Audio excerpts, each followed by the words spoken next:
এই পৃথিবীর মানুষের ভালাইয়ের জন্য, মঙ্গলের জন্য হাজার হাজার মাস ধরে এই পৃথিবীর মানুষের যে কল্যাণ হয় নাই, এই রমজান মোবারকে একটা রাত আছে যেই রাতে আল্লাহ রব্বুল আলামিন মানবতার সেই কল্যাণ করেছেন। সেই কল্যাণ কি দিয়ে করেছেন? শাহরুর রমাদান আল্লাযী উনজিলা ফীহিল কোরআন। হাদিস শরীফে এসেছে, রোজা রাখলে পরে ক্ষুধার কারণে, খালি পেটে থাকার কারণে টক্সিন জাতীয় এক প্রকারের গ্যাস তৈরি হয় পেটের ভেতরে, স্টমাকের মধ্যে, ফলে মুখে এক রকমের দুর্গন্ধের সৃষ্টি হয়। নবীজি বলেছেন, রোজাদারের মুখের থেকে যে গন্ধ বের হয়, আল্লাহ পাকের কাছে রোজাদারের মুখের গন্ধ মেসকো আম্বারের চাইতে বেশি পবিত্র।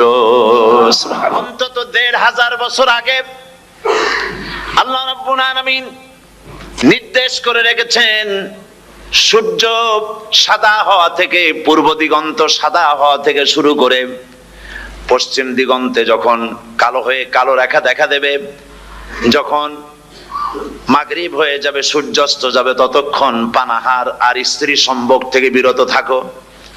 ১৫০০ বছর আগের আল্লাহ রাব্বুল আলামিনের এই নোটিশ কিভাবে কার্যকরী হচ্ছে উম্মতের মধ্যে, মুসলমানদের ভেতরে। খাবার সামনে আসে, পিপাসা লেগেছে, এখন তো পিপাসা লাগে না, খুব ঠান্ডার সময়, এখন রোজা রাখতে খুব মজা হবে, তাই না? খুব মজার রোজা। কিন্তু এই রোজা যখন জুন মাস আর জুলাই মাসে আসবে, তখন টের পায় মানুষ রোজা কাকে বলে। প্রচন্ড পিপাসা, সামনে সব খাবার পড়ে আছে, একটা খাবারের দিকে রোজাদারের হাত যায় না, ঘড়ির দিকে তাকায় আর চুপ করে বসে বসে আল্লাহর জিকির করতে থাকে। আল্লাহ কয়, ফেরেশতারা দেখ, এই বান্দা বানাইতে নিষেধ করছিলি, সুবহানাল্লাহ। আল্লাহ খুশি হয়ে যান। রোজাদার অপেক্ষা করতে থাকে, ঠিক যখন কাটায় কাটায় সময়টা এসে গেছে, তখন আল্লাহর নাম করে খুরমা দিয়ে, পানি দিয়ে ইফতার শুরু করে দিল। আল্লাহ পাক খুশি হয়ে গেলেন। এই যে ইফতার, সারাদিন রোজা রাখা ইফতার করায় যে মজা, রোজা রাখলো না এরকম লোকেরাও কিন্তু ইফতার করে, করে না? পুরান ঢাকায় আছে, ঢাকার তো কয়েকটা এলাকা আছে, পুরান ঢাকার লোকেরা নাকি বলে যে, যারা রোজা রাখে না তারা বলে যে, রোজা না রাখে একরকম পাপ করছি, আর ইফতার না করে কবিরা গুনাহ করবো নাকি, ইফতার তো করাই লাগবে। তো খুব মজা করে ইফতার করে তারা। তো সারাদিন রোজা রেখে পেঁয়াজি, ছোলা, বুট, মুড়ি খাওয়ায় যে মজা, সারাদিন ভাত খাইয়া তারপরে ইফতারের শরীক হওয়া, ছাগলে ঘাস খাইলে যেমন লাগে ওইরকম তার মুখে লাগে, এই মজা পাবে না। রোজাদারের যে মজা লাগে সেই মজা সে পাবে না। সারা মাস রোজা থাকার পর, আল্লাহর হুকুম মেনে সারা রাত রোজা রাখার পর, তারপরে ঈদের দিনে জামা কাপড় পরিষ্কার করে, শেরওয়ানি গায়ে লাগাইয়া, পাঞ্জাবি পরে, আতর মেখে, এরপরে ঈদের জামাতে যখন দাঁড়ায় যায়, সে যে মজা পায়, সারা মাস রোজা রেখে ঈদের জামাতে গিয়ে সে যে মজা পায়, যে রোজা রাখলো না, ঈদের দিনে খুব জামা, পাজামা, সেন্ট এগুলো মেখে টেকে প্রথম কাতারে গিয়ে দাঁড়ায় গেছে, ও সেই মজা পাবে না। ওর মনের মধ্যে একটা চোর চোর ভাব থেকেই যায়। সে মনে মনে ভাবে, এই জামাত আমার না, জোর করে আসছি, এইখানে দাঁড়াবার যোগ্যতা আমার নাই। মনের মধ্যে সে একটা অপরাধী ফিল করে, সে ফিল করতে থাকে। সুতরাং রোজাদারের জন্য দুইটা খুশি, একটা হচ্ছে ইফতারের সময়, আর একটা খুশি হবে যখন আল্লাহ তাদেরকে দেখা দেবেন। সুবহানাল্লাহ। এই রোজা আল্লাহ পাক দান করেছেন। আচ্ছা, কি জন্য রোজা আমাদের দিলেন? এই জন্য দিয়েছেন যে একটা মাস পৃথিবীর মুসলমানরা না খেয়ে থাকুক দিনের বেলায়, ওই না খেয়ে থাকার যে খাবারগুলি বাঁচবে, এগুলি আল্লাহ অন্য কোনো এলাকার মানুষদের খাওয়াবেন নাকি? এই জন্য করেছেন রোজা, এজন্য করেন নাই। রোজার ফজিলত আল্লাহর নবী বলেছেন, রমজান মুবারকের এত ফজিলত, মানুষ যখন কোন ইবাদত করে, আল্লাহ পাক সেই ইবাদতের নেক আমলের সওয়াব 10 থেকে শুরু করে 700 পর্যন্ত বাড়ায় দেন। 10 থেকে শুরু করে 700 বাড়ায় দেন, ইল্লা সাওম, রোজা ছাড়া। নবীজি বলেছেন, রমজান মুবারকে কেউ যদি একটি নফল কাজ আদায় করে, একটি নফল ইবাদত করে, অন্য মাসের একটি ফরজ আদায় করার সওয়াব আল্লাহ পাক নামায়ে আমলে দিয়ে দিবেন। রমজান মুবারকে কেউ যদি একটি ফরজ আদায় করে, অন্য মাসের 70টি ফরজ আদায় করার মতো সওয়াব আমলনামায় আল্লাহ দিয়ে দিবেন। সুবহানাল্লাহ। এই মাস আমাদের সামনে, আল্লাহু আকবার বলি, আল্লাহু আকবার বলি, আলহামদুলিল্লাহ। এই পবিত্র মাস আমাদের সামনে। এই মাসে এত সব নফল হয় ফরজের মতো, আর ফরজ হয় 70টা ফরজের মতো। এত সব কেন হইল? আমরা না খেয়ে থাকি সেই জন্য নাকি? বলতে পারেন কেন হলো? একটি কারণ, শাহরু রমাদান আল্লাযী উনজিলা ফীহিল কুরআন। সুবহানাল্লাহ বলবেন না? এই রমজান মাস হচ্ছে সেই মাস যে মাসে আল্লাহ রাব্বুল আলামিন কোরআনে কারীমকে নাজিল করেছেন। এই মাসের মধ্যে একটি রাত আছে, খায়রুম মিন আলফি শাহর, যে রাতটি 1000 মাসের চাইতে বেশি গুরুত্বপূর্ণ আল্লাহর কাছে। সুবহানাল্লাহ।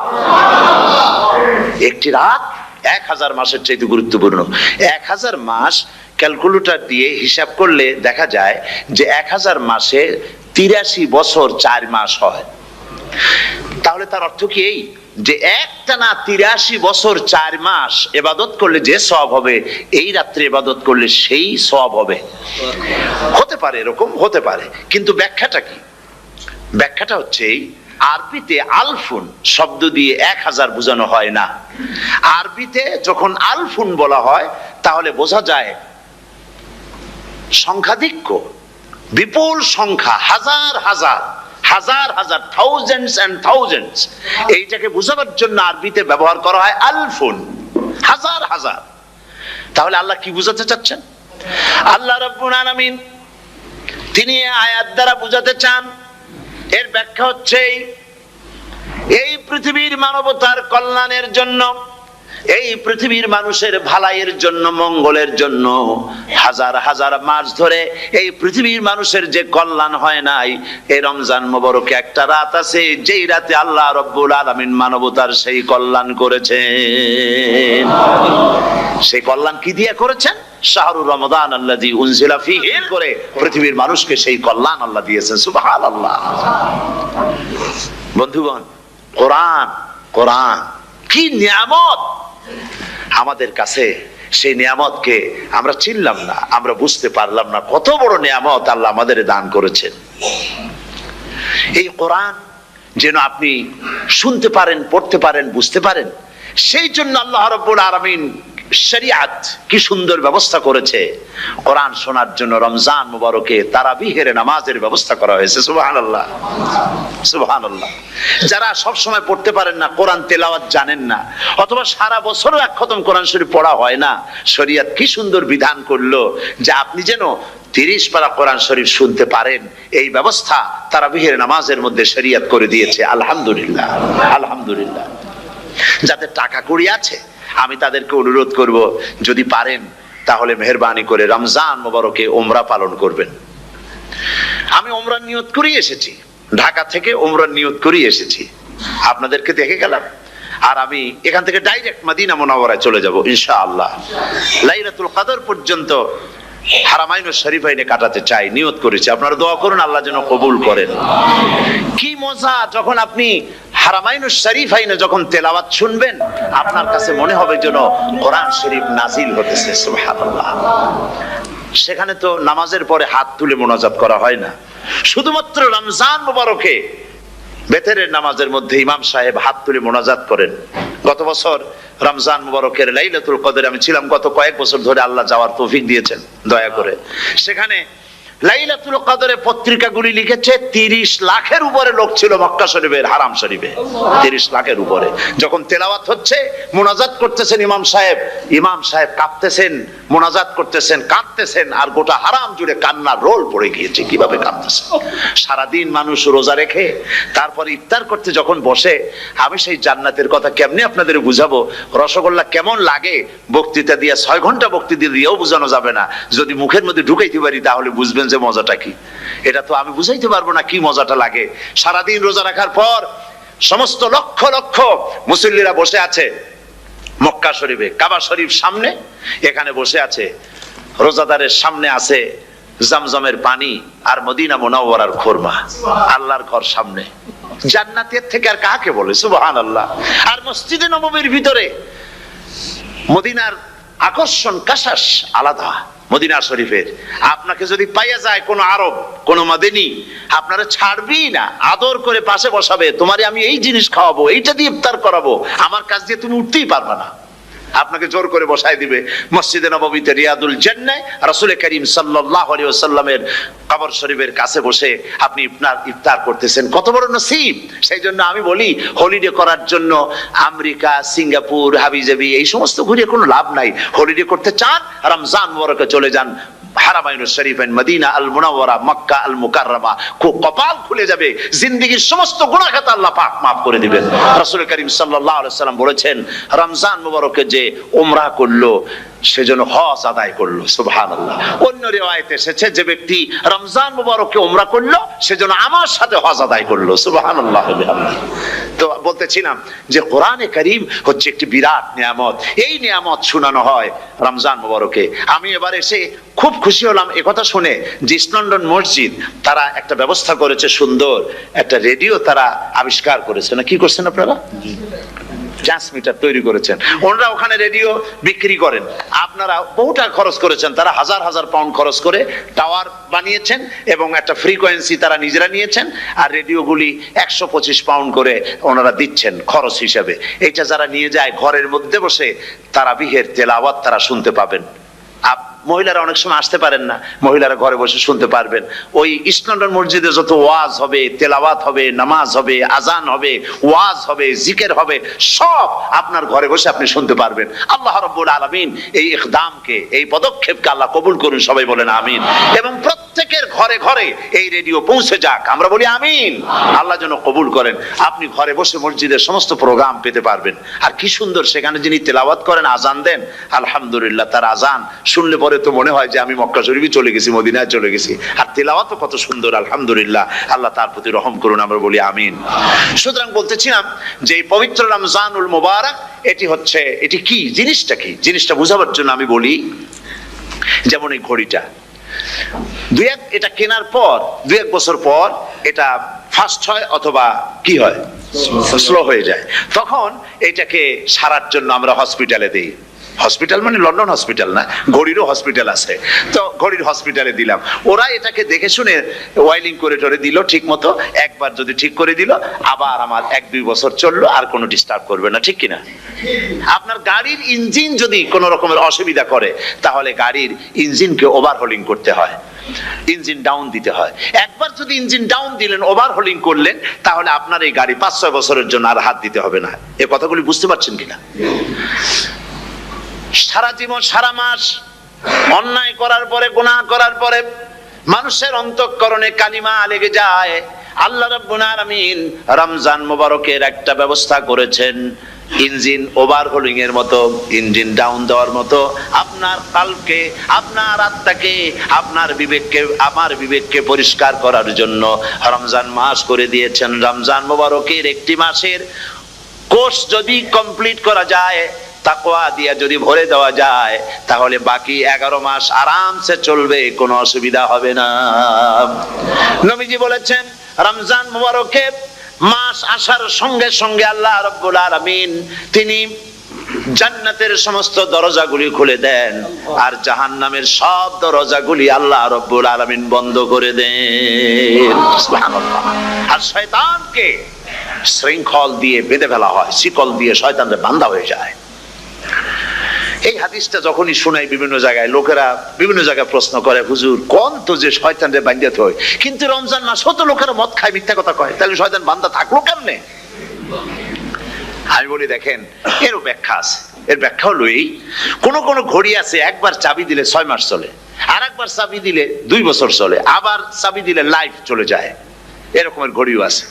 কোন কোন মানুষে শয়তানে এমন চাবি দিছে যে চাবিতে 6 মাস চলে, কোনটায় 10 মাস চলে, কোনটায় বছর চলে। রোজার মাসেও যারা গুনাহ করে, শয়তানে এমন চাবি দিছে যে রোজার মাসেও বন্ধ হচ্ছে না। এরা শয়তানের খপ্পরে পড়ে গেছে। আল্লাহ এই চাবি থেকে মুসলমানদেরকে হেফাজত করুন, বলি আমিন। জোরে বলেন আমিন। শয়তান থেকে পানাহ কেউ দিতে পারে না, কোন গভর্নমেন্ট পারবে না। ব্রিটিশ গভর্নমেন্ট পারবে নাকি? American government? কেউ পারবে না। শয়তান থেকে পানাহ দিতে পারে কেবলমাত্র কে? ওই আল্লাহ রাব্বুল আলামিন আমাদেরকে শিখায় দিয়েছেন শয়তানের ওয়াসওয়াসা থেকে আমার কাছে পানাহ চাও। আউযু বিল্লাহি মিনাশ শাইতানির রাজিম। বিতাড়িত মরদুদ শয়তানের ওয়াসওয়াসা থেকে পানাহ চাই, আল্লাহর কাছে পানাহ চাও। আল্লাহ পাক বলেন আমি পানাহ দিতে পারি শয়তানের ওয়াসওয়াসা থেকে। শয়তান থেকে আশ্রয় একমাত্র সিকিউরড, নিরাপত্তা পেয়েছেন আল্লাহর পয়গম্বরেরা। সুবহানাল্লাহ। আম্বিয়া আলাইহিমুস সালাম তারা আল্লাহ কর্তৃক নিয়ন্ত্রিত, শয়তানের ক্ষমতা নাই পয়গম্বরদের কাছে যাওয়া। চতুর সীমানার ভেতরে শয়তান প্রবেশ করে কোন নবীকে ওয়াসওয়াসা দিতে পারবে না। বলি সুবহানাল্লাহ। এই জন্য শয়তান থেকে বেঁচে যাওয়া, শয়তানের ওয়াসওয়াসা থেকে বাঁচা খুবই কঠিন। সেই জন্য আল্লাহ পাক বলছে শয়তানকে বেঁধে রাখা হয়, জান্নাতের সমস্ত দরজা খোলা, জাহান্নামের সমস্ত দরজা বন্ধ হয়ে যায়। এই নিয়ামতের মাস আমাদের সামনে। প্রত্যেকটি যখন কোনো ওয়ার্কশপ হয়, তো ওয়ার্কশপের জন্য এক একটা কি বলে সিলেবাস থাকে।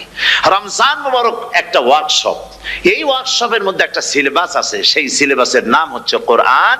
কোরআন কোরআন কোরআন নাজিলের মাসে আমরা কি কোরআন তেলাওয়াত করি বলেন? রোজা হচ্ছে, হাদিস শরীফের মধ্যে বলা হয়েছে আস-সাওমু জুন্নাহ, রোজা হচ্ছে ঢাল। রোজা কি কন্ত? ঢাল বোঝেন তো? ঢাল কি? প্রোটেক্টর। আপনি জিহাদের ময়দানে, যুদ্ধের ময়দানে নিরাপত্তার জন্য, বাইরের থেকে আক্রমণকে ফিরাবার জন্য কি ব্যবহার করেন? ঢাল ব্যবহার করেন। রোজা হচ্ছে ঢাল, শয়তানের সমস্ত আক্রমণ থেকে বাঁচার জন্য রোজা হচ্ছে ঢাল। রোজার দিনে কেউ যদি আপনার সাথে ঝগড়া করে, তাহলে রাসূল বলেছেন তুমি বলো, তুমি ঝগড়ায় প্রবৃত্ত হবে না। তোমার সাথে যদি কেউ ঝগড়া করে, তুমি বলবে ইন্নী সাইম, আমি রোজাদার। আমি তোমার মতো ঝগড়া করতে আমিও পারি, আমি তোমার মতো গালাগালি দিতে পারি, কিন্তু আমি দেব না, ঝগড়াও করব না, গালিও দেব না, মারামারিও করব না, কারণ আমি রোজাদার। সুবহানাল্লাহ। রোজা আপনাকে গুনাহ থেকে বাঁচায় দেবে। দেখেন রোজা কিভাবে গুনাহ থেকে বাঁচায়। মিথ্যেবাদী, মিথ্যেবাদী সারাক্ষণ মিথ্যে কথা বলে, কিন্তু রোজার মাস আসছে, এখন মিথ্যাবাদী যারা, তাদের ঘনিষ্ঠ লোকদের কাছে শুনেছি যে তারা বলে, যদি কোনো লোক দিনের বেলা এসে যায় আর এমন কথা, যে কথা বলতে গেলে মিথ্যা বলা ছাড়া উপায় নাই তার জন্য, সে তখন বলে ভাই তুমি তো অসময় আসছো, এখন আমি খুব ব্যস্ত, আই এম ভেরি বিজি, তুমি রাত্রে আসো। কথা বুঝতে পেরেছেন তো? রোজা হচ্ছে কি? রোজাটা কি বলে? ঢাল। কোন মেয়ে লোকের দিকে চোখ পড়লো, আহা আমি তো রোজাদার, চোখকে সাথে সাথে নিচে নামায় ফেললো। গানের আওয়াজ আসলো, আমি তো রোজাদার, সে গানটা শুনলো না। কাজী সমস্ত গুনাহ থেকে বাঁচার জন্য রোজা একটা বিরাট হাতিয়ার। সুবহানাল্লাহ। এই মাসে আল্লাহ রাব্বুল আলামিন এই মাসটা, এই রোজাটা কেন দিয়েছেন? লাআল্লাকুম তাত্তাকুন, ইয়া আইয়ুহাল্লাযীনা আমানু কুতিবা আলাইকুমুস সিয়ামু কামা কুতিবা আলাল্লাযীনা মিন ক্বাবলিকুম লাআল্লাকুম তাত্তাকুন। হে বিশ্বাসীরা, তোমরা যারা ঈমান এনেছো, শোনো, আমি রোজাকে তোমাদের জন্য ফরজ করেছি, যেমন করে ফরজ করেছিলাম তোমাদের পূর্বপুরুষদের উপরে। রোজা শুধু আমাদের উপরে ফরজ হয়েছে তা না, আমাদের আগে যারা যেসব নবীরা আসছিলেন তাদের উপর রোজা কি ছিল? ফরজ ছিল। সুতরাং এই রোজা তোমাদের উপরে ফরজ, এই জন্য লাআল্লাকুম তাত্তাকুন, যাতে করে তোমরা কি হতে পারো? পরেজগার হতে পারো। কি হতে পারো? পরেজগার, মুত্তাকি হতে পারো, আল্লাহকে ভয় করতে পারো। একমাত্র আল্লাহর ভয় মানুষকে ভালো বানাতে পারে। একটা মানুষ জান্নাতে যাওয়ার জন্য, জাহান্নাম থেকে বাঁচার জন্য একটা জিনিস, কয়টা জিনিস বলেন? একটি জিনিস যদি ভেতরে থাকে তাহলে সমস্ত গুনাহ থেকে বাঁচতে পারে। আর একটি জিনিস যদি না থাকে তাহলে এমন কোনো কাজ নাই পৃথিবীতে যা সে করতে পারে না। সেই কাজটার নাম কি? তাকওয়া। সবাই বলেন কাজটার নাম কি? তাকওয়া। যদি ভেতরে আল্লাহ পাকের ভয় থাকে, রব্বুল আলামিন আমাকে দেখছেন, তিনি আমাকে শুনতেছেন, এই ভয় যদি অন্তঃকরণের ভিতরে থাকে, তাহলে এই লোকটি কোনো গুনাহের কাজ করতে পারবে না, মিথ্যা বলতে পারবে না, ওজনে কম দিতে পারবে না, খাদ্যে ভেজাল দিতে পারবে না, শয়তানি বদমাশি করতে পারবে না। আর যদি এই জিনিসটির অভাব থাকে, যদি তাকওয়া না থাকে তাহলে সমস্ত অন্যায় কাজ সে করতে পারবে। এই জন্য আল্লাহ রাব্বুল আলামিন বলেন, রোজা এই জন্য দান করেছে যাতে করে, রোজার মাস এই জন্য দিলাম, লাআল্লাকুম তাত্তাকুন, তোমাদের ভিতরে তাকওয়ার সৃষ্টি হয়। এই ওয়াজ আমি আপনাদের সামনে অনেকবার করেছি। হযরত ওমর রাদিয়াল্লাহু তাআলা আনহু রাতের বেলায় ঘুরতে ঘুরতে দেখেন এক বাড়িতে আলো জ্বলছে, শেষ রাত। এই রাত্রে বাড়িতে আলো জ্বলে কেন? ভাবলেন কোনো অসুখ বিসুখ হলো নাকি। তো উনি কাছে গেছেন, গিয়ে কান পেতে শুনতেছেন। বাড়ির মালিক বুড়ি তার যুবতী মেয়েকে ডেকে বলছে, মা ওঠো, তাড়াতাড়ি ওঠো। কেন? কয় যে সকাল তো হয়ে গেল, দুধ দই এনেছি, আমি দুধ এনে রাখছি, এখন তুমি পরিমাণ মতো সবটা পাত্রে পানি দিয়ে ভরে দাও, তাহলে ওজন বেশি হবে আর আমরা ভালো লাভ করতে পারবো। মেয়ে বলছে, মা তুমি বলো কি, এটা আমার দ্বারা সম্ভব না। কেন সম্ভব নয়? হযরত ওমর এক ফরমান জারি করেছেন, তিনি বলেছেন তিনি পানিতে দুধের মধ্যে পানি মিশাতে নিষেধ করেছেন। তাছাড়া রাসূল করিম সাল্লাল্লাহু আলাইহি ওয়াসাল্লাম খাদ্যদ্রব্যে ভেজাল দিতে নিষেধ করেছেন। কাজী হযরত ওমরের এই নির্দেশকে আমি অমান্য করতে পারবো না। কোরআনে কারীমের মধ্যে আল্লাহ পাক এই পৃথিবীর বুকে যারা আরামের টাটকা সুখগুলি আরামগুলি যারা বর্জন করে আল্লাহ রাব্বুল আলামিনকে বিশ্বাস করে যারা জীবন পরিচালনা করেছে, আল্লাহ পাক তাদের জন্য জান্নাত রেখেছেন এবং তাদের জন্য বলছেন, সাবিকু ইলা মাগফিরাতিম মির রাব্বিকুম ওয়া জান্নাতিন আরদুহা কাআরদিস সামাই ওয়াল আরদ উইদ্দাত লিল্লাযীনা আমানু বিল্লাহি ওয়া রাসূলিহি।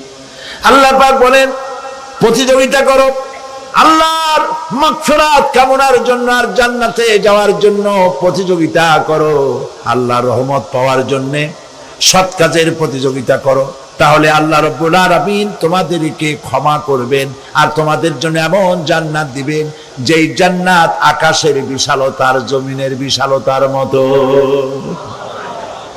এই বিরাট জান্নাত তোমাদেরকে দিবেন। এই জান্নাত চিরস্থায়ী সুখ এবং শান্তি জায়গা হবে। মাসালুল জান্নাতিল্লাতী উইদাল মুত্তাকুন ফিহা আনহারুম মিন মাইন গায়রি আসিলিন ওয়া আনহারুম মিন লাবানিন লাম ইয়াতাগায়্যার তা'আমুহু। আল্লাহ পাক বলছেন, জান্নাত আল্লাহ পাক ওয়াদা করেছেন মুত্তাকীদের জন্য। আল্লাহ পাক জান্নাত দিবেন যে জান্নাতের ভিতরে রয়েছে মধুর প্রস্রবণ, রয়েছে দুধের প্রস্রবণ, রয়েছে সেখানে স্বচ্ছ পানির প্রস্রবণ রয়েছে।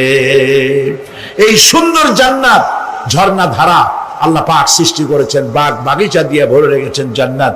সেই জান্নাত হবে এয়ার কন্ডিশন, রোদ্রের তাপ হবে না সেখানে, রোদ্রের খরতাপ হবে না সেখানে, ঠান্ডার প্রচন্ডতা থাকবে না। কিরকম হবে জায়গাটা? আল্লাহ পাক বলছেন, মুত্তাকিনা আলাল আরাইকি লা ইয়ারাউনা ফিহা শামসান ওয়ালা জামহারিরা ওয়া দানিয়াতান আলাইহিম যিলালুহা ওয়া যুল্লিলাত কুতুফুহা তাযলিলা। আল্লাহ পাক এমন জান্নাত রেখেছেন, সেই আল্লাহ পাক সেই জান্নাতের ভিতরে জান্নাতীরা ঠেস লাগায়া মুখোমুখি অবস্থায় তারা সেখানে বসবে, আর জান্নাতীদের মনের মধ্যে কোনো দুঃখ থাকবে না, পেরেশানি থাকবে না। পৃথিবীতে মানুষের দুঃখ থাকে, পেরেশানি থাকে, সেখানে কোনো দুঃখ আর পেরেশানি থাকবে না।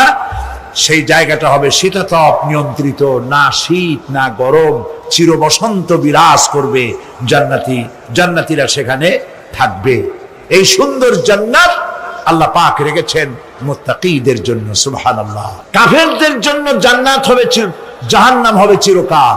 খালিদিনা ফিহা আবাদান, চিরকাল কাফেরেরা জাহান্নামে থাকবে। সর্বশেষ যে ব্যক্তি জাহান্নাম থেকে মুক্তি লাভ করবে তাকে আল্লাহ পাক বলবেন, ফেরেশতাদেরকে বলবেন, আমার ফেরেশতারা আমার এই বান্দাকে জান্নাত এবং জাহান্নামের মাঝখানে রেখে দাও। জান্নাত এবং জাহান্নামের মাঝখানে লোকটি যখন থাকার জায়গা পাবে, সে জান্নাতের দিকে তাকায়া দেখবে আর কাঁদতে থাকবে। আল্লাহ পাক জিজ্ঞেস করবেন, বান্দারে যুগের পর যুগ ধরে জাহান্নামে কেঁদেছো, আমি রব্বুল আলামিন জাহান্নাম মাফ করে দিয়া জান্নাত জাহান্নামের মাঝখানে রেখে দিয়েছি, আযাব থেকে তো বেঁচে গেছো, এখন কান্দো কেন? লোকটি বলবে, রব্বুল আলামিন কান্দি এই কারণে, জাহান্নাম থেকে মাফ করেছো, তোমার শুকরিয়া আদায় করি। জান্নাত তো আমার কপালে নাই, কিসমতে নাই, কিন্তু জান্নাত আমি এখান থেকে দেখতে পাচ্ছি, জান্নাতের সুঘ্রাণ আমার নাকে আসতেছে, কপালে নাই যাওয়ার। আমি কাঁদি এই জন্য, তুমি যদি মেহেরবানি করে আমাকে জান্নাতের দরজার কাছে একটু দাঁড় করায় দিতা, প্রাণ ভরে তোমার জান্নাতের দৃশ্যটা একটু দেখতাম।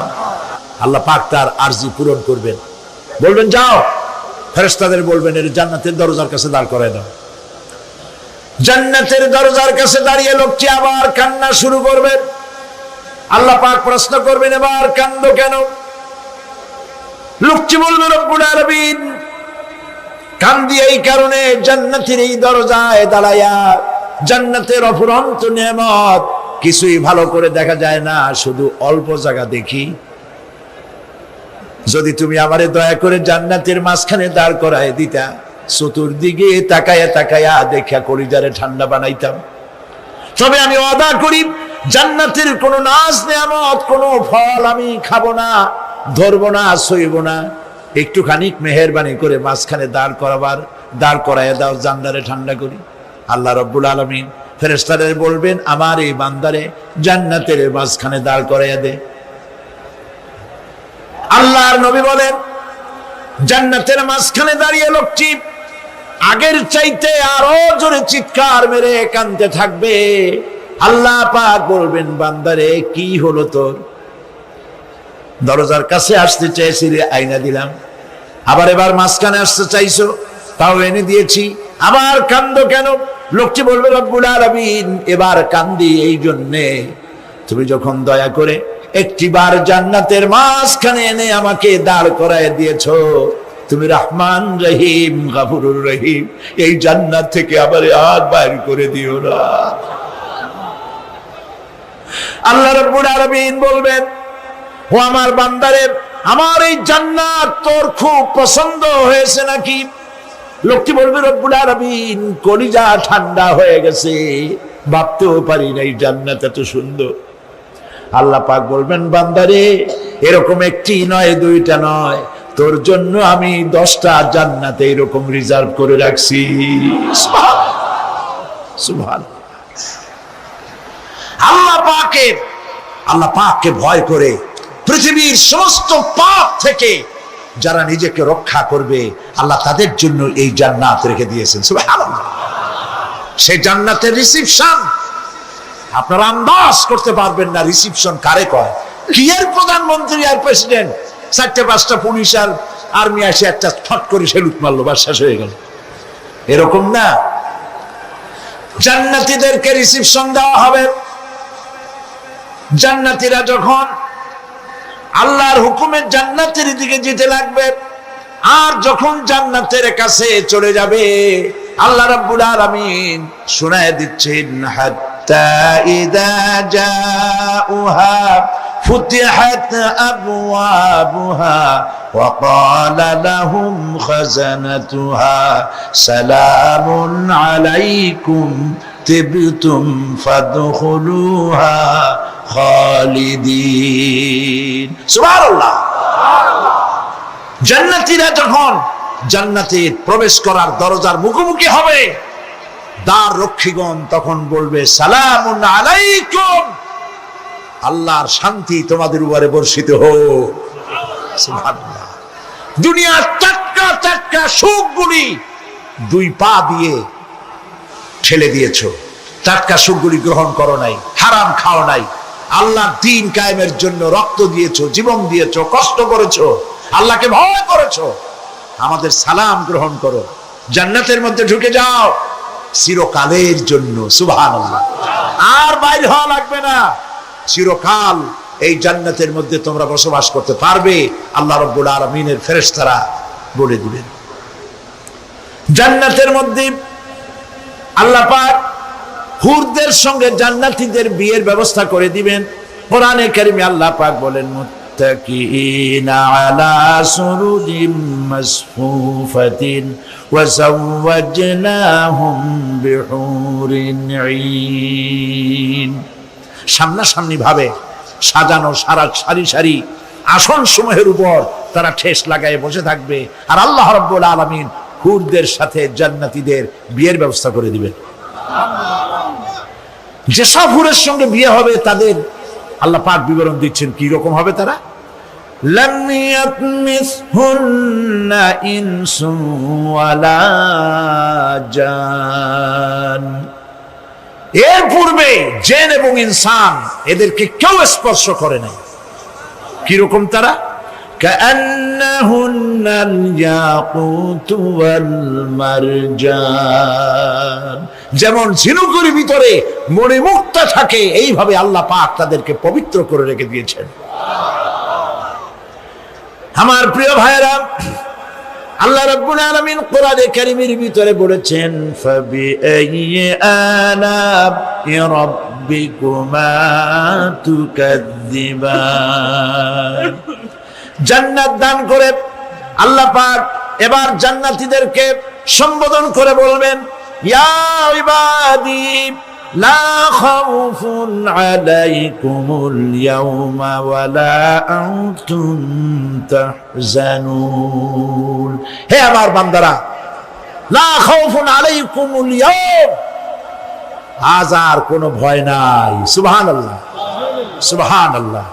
আজ আর কোনো ভয় নাই, কোনো চিন্তাও নাই, আরামে এই জান্নাতের মধ্যে বসবাস করো। এরপরে আল্লাহ পাক জিজ্ঞেস করবেন, ও আমার জান্নাতীরা, আমি যেসব ওয়াদা করছিলাম আমার ওয়াদা মোতাবেক সমস্ত নিয়ামত পেয়েছো? তারা বলবে, হ্যাঁ পেয়েছি, সব নিয়ামত আপনার ওয়াদা মোতাবেক সব পেয়েছি। আল্লাহ রাব্বুল আলামিন বলবেন, সব পাও নাই, ওয়ালাদাইনা মাজিদ, আমার কাছে আরো বেশি আছে। সুবহানাল্লাহ, আমার কাছে আরো বেশি আছে। জান্নাতীরা বুঝবে না সে আরো বেশিটা কি, এর থেকে আর বেশি কি। প্রিয় ভাই সব, নবী করিম সাল্লাল্লাহু আলাইহি সাল্লাম বলেছেন, জান্নাতের সুখ আর শান্তি কোন চোখ নাই যা দেখেছে, যা কোন অন্তঃকরণ নাই যা কল্পনা করতে পেরেছে। এই জান্নাত মুত্তাকিদের জন্য আল্লাহ রাখছেন। সুবহানাল্লাহ। জান্নাতীরা ভাবতেও পারবে না সেই নিয়ামতগুলি কি। প্রিয় ভাই সব, সেই মুহূর্তে আল্লাহর নবী মুহাম্মদুর রাসূলুল্লাহ সাল্লাল্লাহু আলাইহি ওয়াসাল্লাম বলবেন, রব্বুল আলামিন, আমার উম্মতেরা জান্নাতীরা বুঝতে পারে নাই আপনার কাছে কি নিয়ামত আরো বেশি আছে। আমার এই উম্মতেরা জান্নাতীরা আপনার ওয়াদা মোতাবেক সব পেয়েছে, কিন্তু একটি জিনিস এখনো তাদের কিসমতে হয় নাই। সেই জিনিসটা হলো, যারা তার রবকে না দেখে শুধু কোরআন আর হাদিসের কথা শুনে আরবের ঘুম হারাম করে তাহাজ্জুদের নামাজ আদায় করেছিল, চোখের পানি ফেলেছিল, যারা জান্নাত দেখে নাই, জাহান্নাম দেখে নাই, আপনাকে ভয় করে যারা জীবন পরিচালনা করেছিল, যারা আপনাকে দেখে নাই, না দেখে শুধু কোরআন হাদিস বিশ্বাস করে যারা অকাতরে নিজেদের জীবন বিলায় দিয়েছিল, এই জান্নাতীরা এখন পর্যন্ত তার রবকে দেখতে পারে নাই। আল্লাহ রাব্বুল আলামিন তার সামনে থেকে ৭০,০০০ পর্দা সরে যাবে। আল্লাহ পাক বান্দাদের আরজি পুরা করার জন্য জান্নাতীদের সামনে তিনি জালোয়া ফরজ হবে। কোরআন শরীফের ভিতরে আল্লাহ পাক বলেন, জান্নাতীরা তারা আল্লাহর দিকে, জান্নাতীরা তার রবের দিকে তাকিয়ে থাকবে, আর রব তার বান্দাদের দিকে তাকায়া থাকবে। প্রাণ ভরে জান্নাতীরা রবকে দেখবে। সুবহানাল্লাহ, আল্লাহ পাককে দেখবে। প্রাণ খুলে আজ দোয়া করি, রব্বুল আলামিন জান্নাতের যেই পরিবেশে, যেই জায়গায় তুমি দয়া করে তোমার গোলামদেরকে তুমি নিজেই দর্শন দিবে, দেখা দিবে। মনিব গো, ও আমাদের রব, আজ এই বিশাল জনসমুদ্র নিয়ে তোমার দরবারে আবেগ ভরা কণ্ঠে বলি, যে অনুষ্ঠানটি তুমি এমন মুবারক অনুষ্ঠান করবে যেখানে তুমি জান্নাতীদেরকে দেখা দিবে, ওই জান্নাতের কোনো একটি, ওই অনুষ্ঠানের কোনো একটি কোনায় কানায় আমাদেরকেও দাঁড় করাইয়া দেখার তুমি।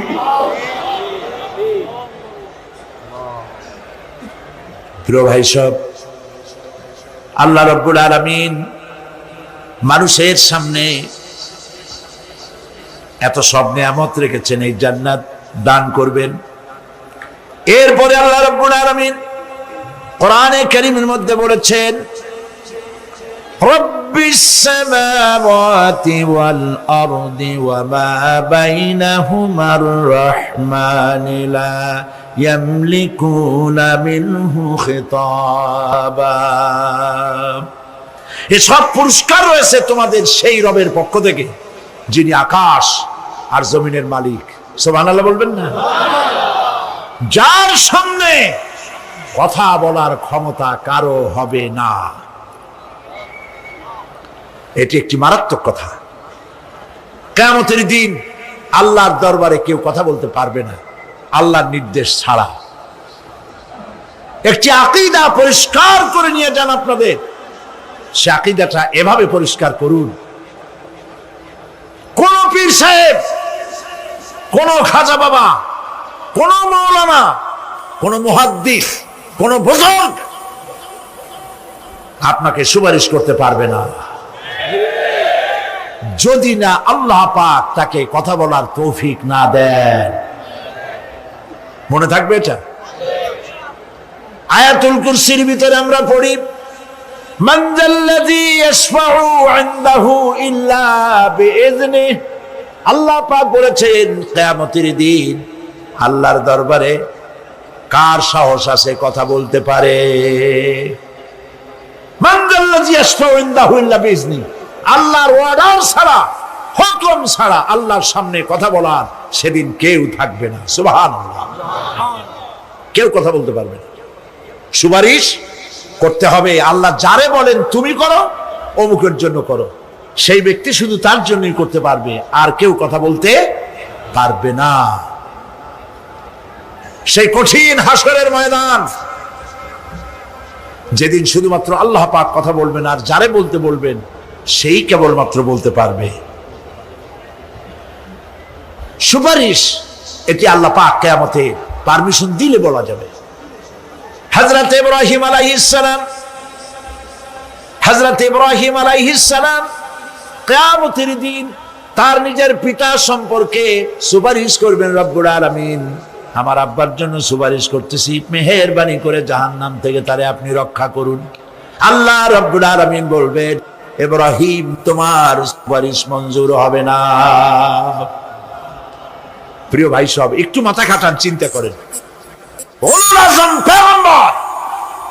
জাতির পিতা কে? জাতির পিতা চিল্লায় বলুন, কলিজা সাফ করে ফেলুন। মুসলমানদের জাতির পিতা হাফিজ কেউ হতে পারে না।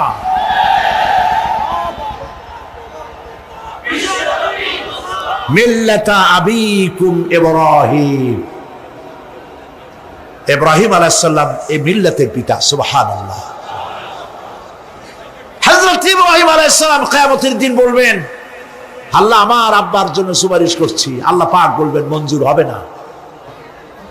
আজর তোমার পিতা হতে পারে, কিন্তু আমার খলিলকে আগুনে ফেলার জন্য নমরুদকে সে সহযোগিতা করেছে, আমি তোমার পিতাকে ক্ষমা করব না। নবী করিম সাল্লাল্লাহু আলাইহি সাল্লামকে সাহাবায়ে কেরাম জিজ্ঞেস করেছেন, হে রাসূল, আপনার আব্বা এবং আম্মার অবস্থা কি হবে? নবী করিম সাল্লাল্লাহু আলাইহি সাল্লাম কেঁদে ফেলেছেন, সব বলেছেন, আমি তাদের কোনো উপকারে আসব না। আল্লাহু আকবার। আপনি মনে করছেন নাকি যে ইয়া নবী সালাম আলাইকা বলি অমনি নবী সুপারিশ পাবেন? এত সহজ। কতগুলো রসগোল্লা খাইলেন আর বড় একটা মিছিল করলেন আর উনি চলে যাবেন।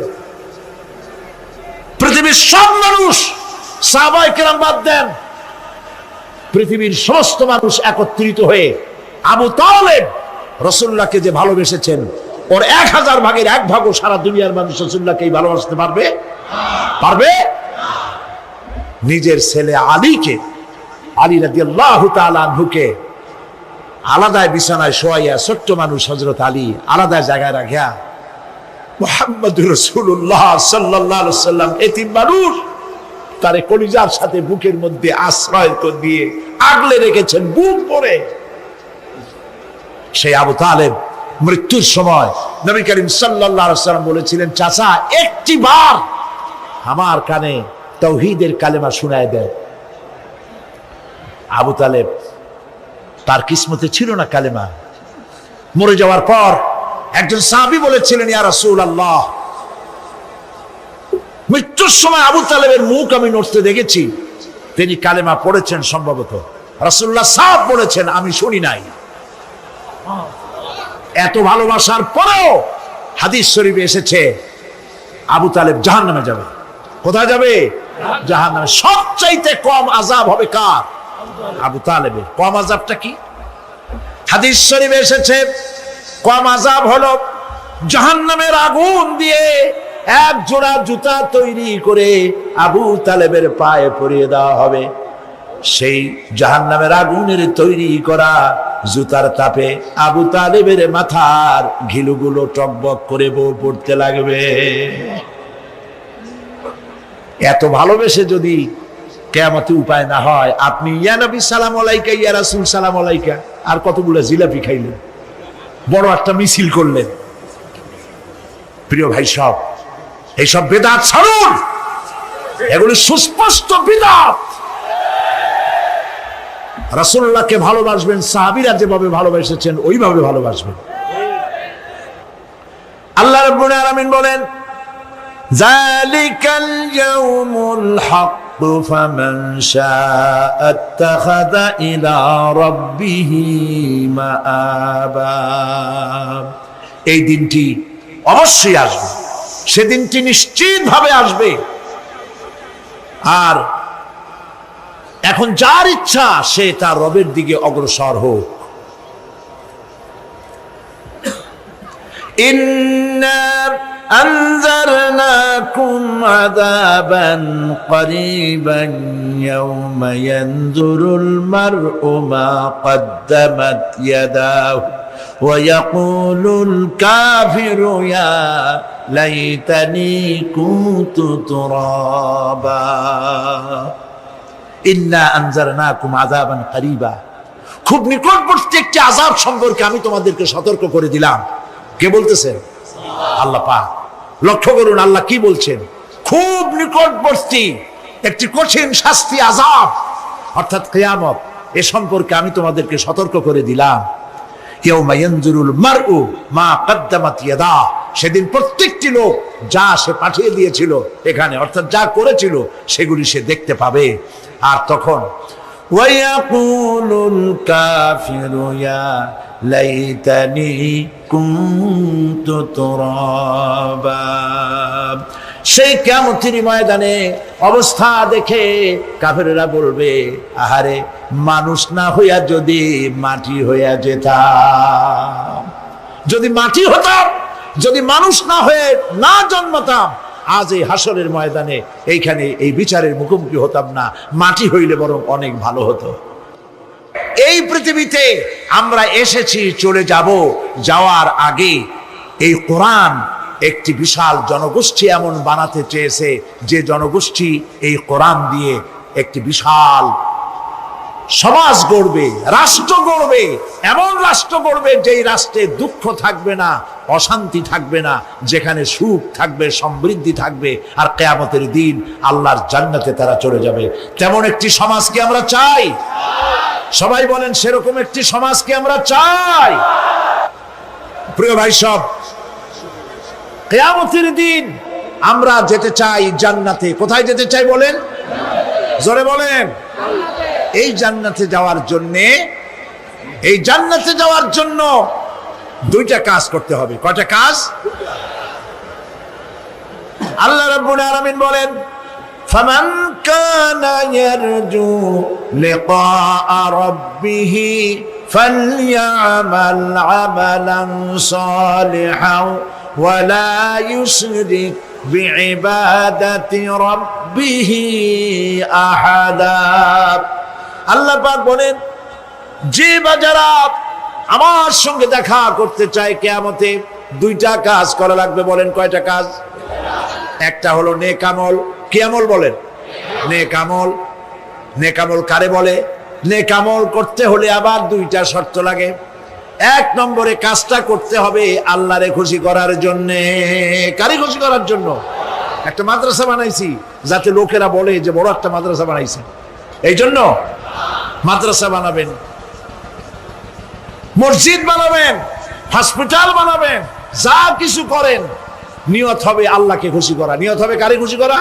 আল্লাহ পাককে খুশি করা। এই হলো নেক আমলের প্রথম শর্ত। কাজ হবে আল্লাহকে খুশি করার জন্য। দুই নম্বরে কাজটি হতে হবে সুন্নতে নববী সাল্লাল্লাহু আলাইহি ওয়াসাল্লামের উপরে। মনে থাকবে, দাড়ি রাখবো। কেন রাখবো? রাসূলের সুন্নত। রাখবো কারে খুশি করার জন্য? আল্লাহকে খুশি করার জন্য। রাখবো কার মতো? রবীন্দ্রনাথের মতো, কার্ল মার্কসের মতো, কবির মতো নয়। রাখতে হবে কার মতো? নবীর মতো। বুঝে নেন, কাজটা হতে হবে আল্লাহকে খুশি করার জন্য। দুই নম্বরে কাজটা হতে হবে সুন্নতে নববী সাল্লাল্লাহু আলাইহি ওয়াসাল্লামের উপরে হতে হবে। তাহলে এই হলো এক নম্বর। জান্নাতে যাওয়ার জন্য, আল্লাহর সাথে দেখা করার জন্য এক নম্বরের কাজ হলো নেক আমল। বলেন এক নম্বরের কাজ কি?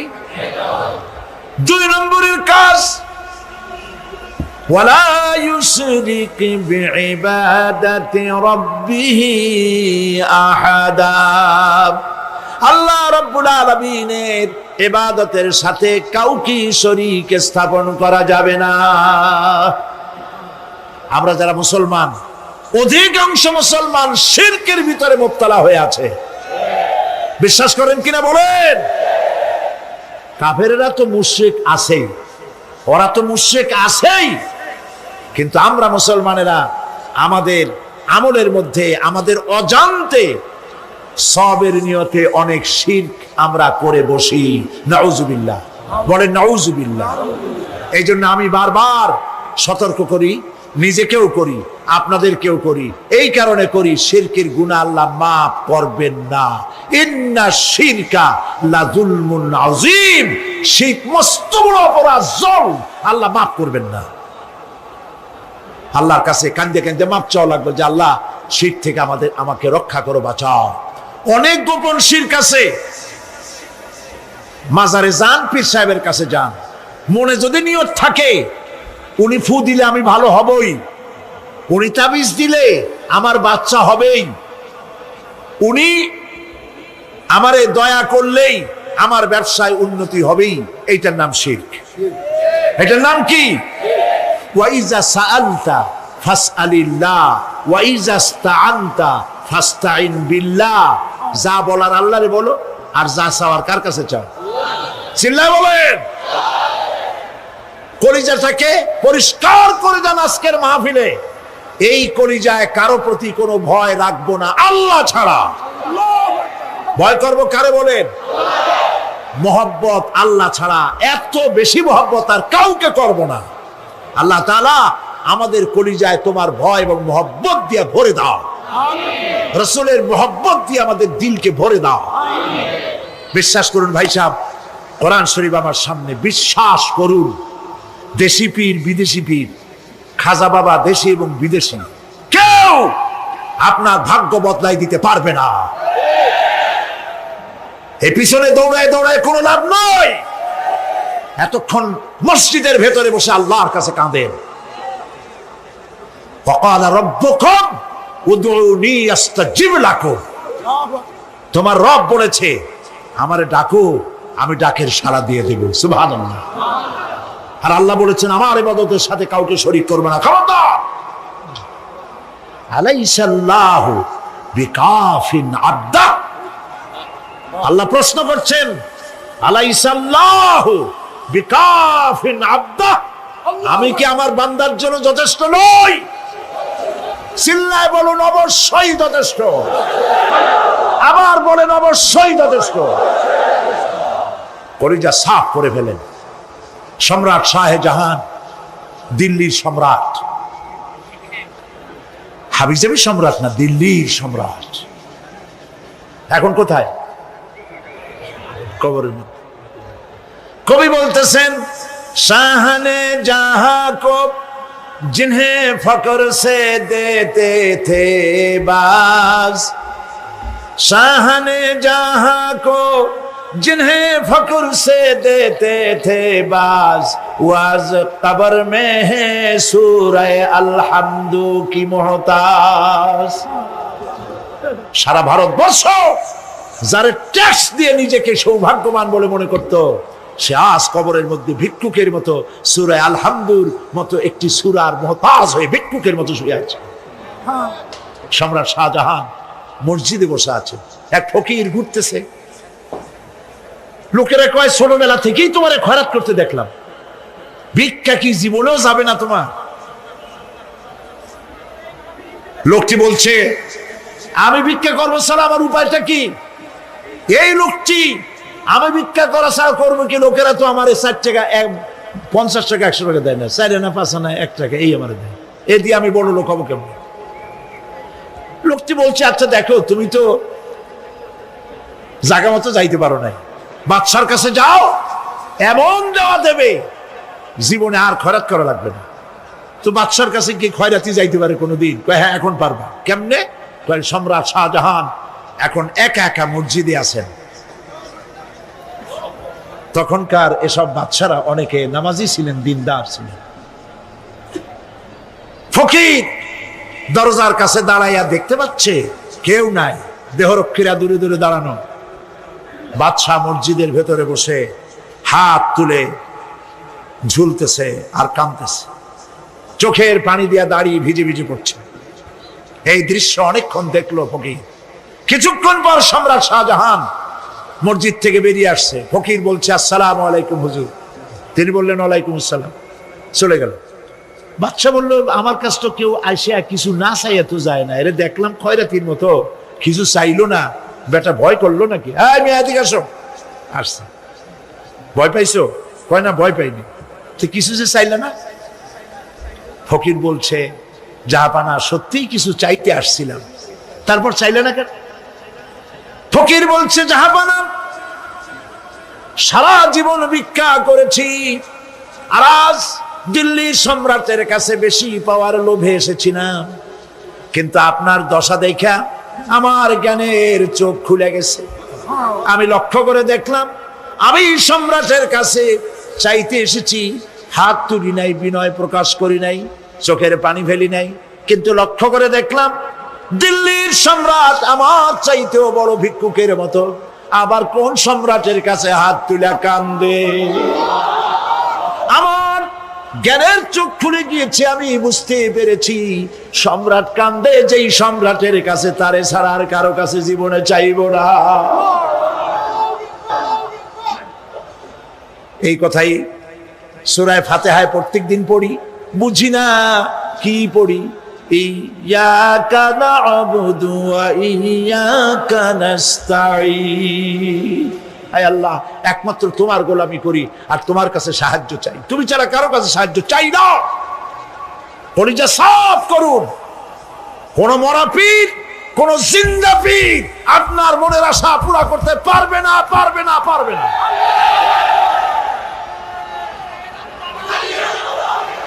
আর আজ থেকে কোন মাজারে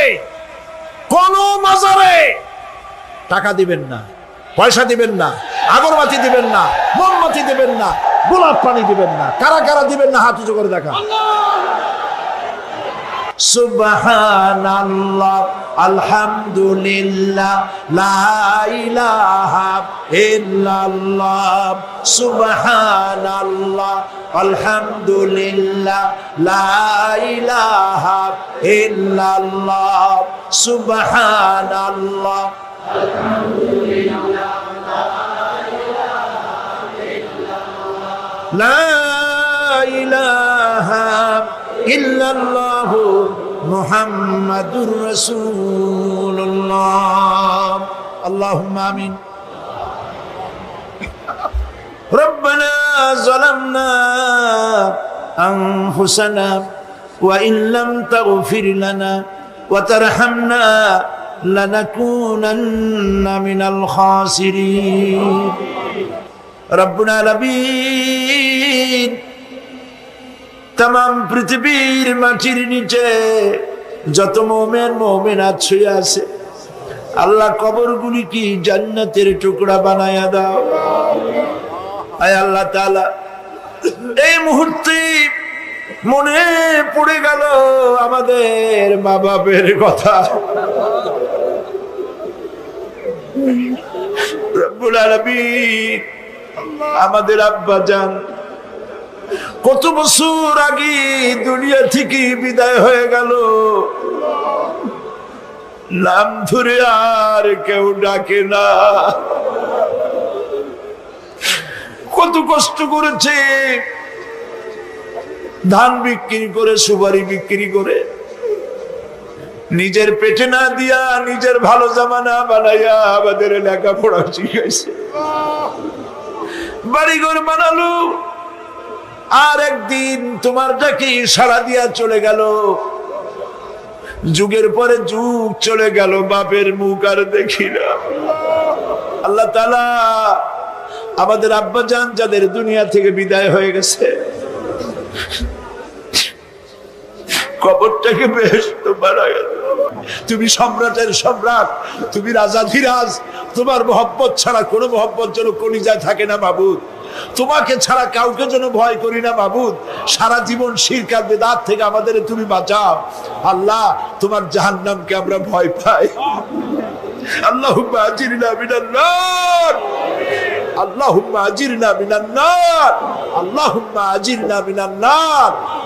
রব্বানা তাকাব্বাল মিন্না ইন্নাকা আনতাস সামিউল আলিম ওয়া তুব আলাইনা إنك أنت التواب الرحيم سبحان ربك رب العزة عما يصفون وسلام على المرسلين والحمد لله رب العالمين واجعل آخر كلامنا عند الموت لا إله إلا الله محمد رسول الله